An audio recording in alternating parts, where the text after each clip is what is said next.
Well, it's a new industry. Het is een nieuwe industrie.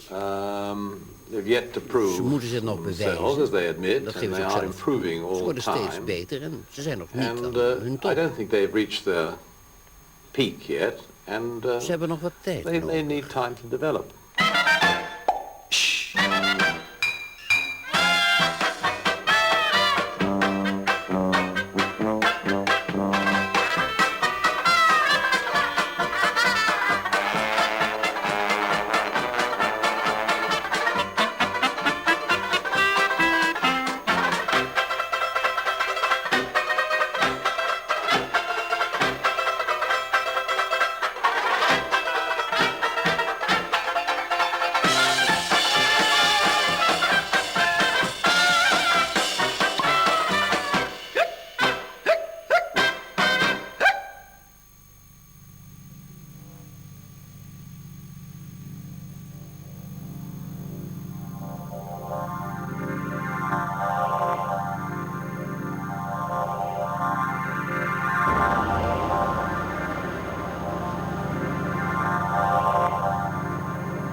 Here in the Napa Valley, when there's frost danger, they simply program these things to warm the air. In Europe, they have to get up in the middle of the night to light fires in the vineyard. The wine world's a different place since California joined it. In only a decade, American money and technical know-how questioned every winemaking tradition in the book. Mechanical harvesters picking by night to keep grapes cool, special hoppers to get grapes to fermentation vats without pressure, tricksy roto-fermenters to churn the must for maximum colour extraction, cunning gauges to allow in an exact proportion of the stalks, whole wineries operated by a single control panel. These are just some of the new wine gadgets. This cooling jacket automatically keeps the must real cool. In Europe, they'd have to spray the tank with chilly water or run its contents through cumbersome cooling pipes. Here in California, it's winemaking by numbers, dials and printouts. This computer makes wine, with a little help from Tim Mondavi. Why is temperature so important during fermentation? Zoals je weet komt er warmte vrij tijdens het fermentatieproces, waarbij de gist de suiker omzet in alcohol. De temperatuur waaronder het fermenteren plaatsvindt beïnvloedt het karakter van de wijn. Wij streven naar meer fruitigheid, naar een frisse, strak droge wijn. Daarom oogsten we vrij vroeg, zodat het suikergehalte van de druiven nog vrij laag is. En we fermenteren tamelijk koel, en ook dat is om zoveel mogelijk frisheid en fruitigheid te behouden. For wines we wish to enhance the richness and complexity. Say a Chardonnay, we'll ferment at a slightly warmer temperature. And that tends to be one of the factors that enhances that style. And how does your attitude compare with the attitude to temperature in Europe? Generally speaking, people in Burgundy and Bordeaux are following the winemaking techniques that have been handed down from father to son for generations. I feel it's my responsibility de aanpak van mijn vader the style of wine that my father has established and to ensure that it evolves in a progressive and very effective manner. Tim's pa is the famous Robert Mondavi, founding father of California's new golden age of wine.